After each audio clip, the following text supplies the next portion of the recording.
दोस्तों, आज हम बात करते हैं हमारे पहले फाइटर प्लेन की जिसको हमने बनाया था। वो है HF-24 मारुत की।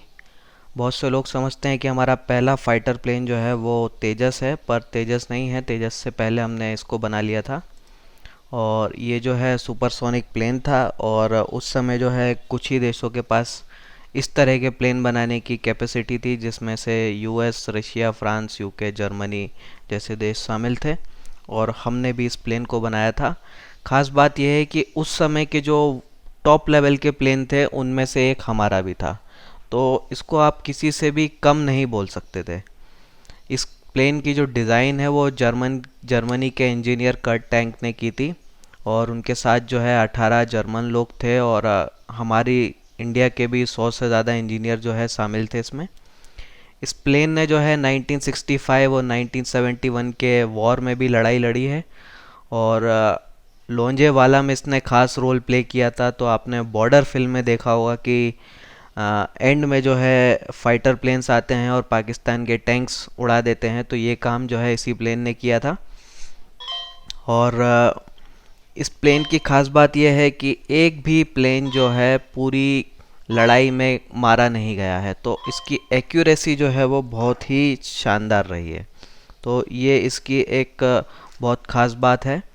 अब ये प्लेन अच्छा था तो गायब क्यों हो गया? प्लेन तो बहुत ही अच्छा था, पर बस इसमें एक ही प्रॉब्लम थी।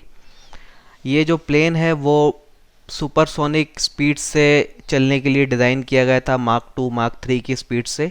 लेकिन इसके जो इंजन था वो उतना पावरफुल नहीं था जितना कि होना चाहिए था। तो इसका प्लेन जो है इनिशियली ब्रिटेन से लेने का था, पर ब्रिटेन ने जब देखा कि ये जो मारुत का डिज़ाइन है उनके खुद के डिज़ाइन के मुकाबले बहुत बेटर है, तो उन्होंने जो है एक पावरफुल इंजन देने से जो है वो मना कर दिया। और इसके बाद हम दूसरी जगह से लेने के कुछ प्रयास तो कर सकते थे, पर प्रॉब्लम ये हुई कि जो है 1974 में हमने न्यूक्लियर टेस्ट किया। उसके बाद हमारे ऊपर जो है काफ़ी बैन्स लग गए, सैंक्शंस लग गए, जिसके कारण प्रॉब्लम बढ़ गई। और हमारा देश जो है बहुत बड़ा मार्केट था फाइटर प्लेन का, जिसको जो फॉरेन की कंपनीज़ हैं वो उसको खोना नहीं चाहते। तो उन्होंने जो है बहुत बढ़िया लॉबिंग की और हमारे यहाँ करप्शन भी बहुत ज़्यादा था। उसके कारण जो है एक बेटर इंजन लेने के लिए कुछ खास प्रयास किए नहीं गए। और इस प्लेन के लिए इंजन जो है दूसरी कंपनी ने बाद में ऑफ़र भी किया था, पर उसको ऑफ़र को भी एक्सेप्ट नहीं किया गया। फंडिंग जो है इसको प्रॉपर नहीं दी गई। और जब इस प्रोजेक्ट में कुछ खास होता नहीं दिख रहा था, तो जर्मनी के जो डिज़ाइनर थे वो अपनी टीम के साथ जो है वो वापस चले गए। तो इसके कारण जो है पूरा का पूरा ये प्रोजेक्ट जो है वो ख़राब हो गया। तो होता क्या है कि अगर न्यूक्लियर टेक्नोलॉजी की बात करें तो उसके ट्रांसफ़र पर, सेल वगैरह पे बैन है। पर फाइटर प्लेन के मामले में ऐसा नहीं है। आप जो है किसी को भी एडवांस से एडवांस फाइटर प्लेन बेच सकते हो। तो हमारा देश क्योंकि एक बहुत बड़ा मार्केट हो सकता है सब कंपनियों के लिए, और दुनिया के दूसरे देश जो है बहुत बड़ा पैसा कमा सकते हैं, तो वो जो है कभी ये होने नहीं देते हैं कि हम जो है एडवांस फाइटर प्लेन बनाएं।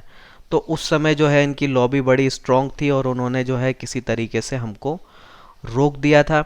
पॉलिटिकली जो है इंदिरा के बाद जो है हमें स्ट्रॉन्ग लीडरशिप की ज़रूरत थी, वो मिली नहीं थी।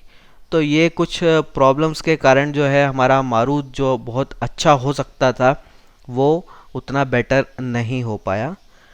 तो और दूसरा एक बहुत बड़ा प्रॉब्लम ये भी हुई कि मारुत से जो हमने एक्सपीरियंस लिया था, जो नॉलेज लिया था, उस नॉलेज का भी हम यूज़ नहीं कर पाए, क्योंकि तेजस प्रोजेक्ट जो है हमारा बड़ा लेट स्टार्ट हुआ।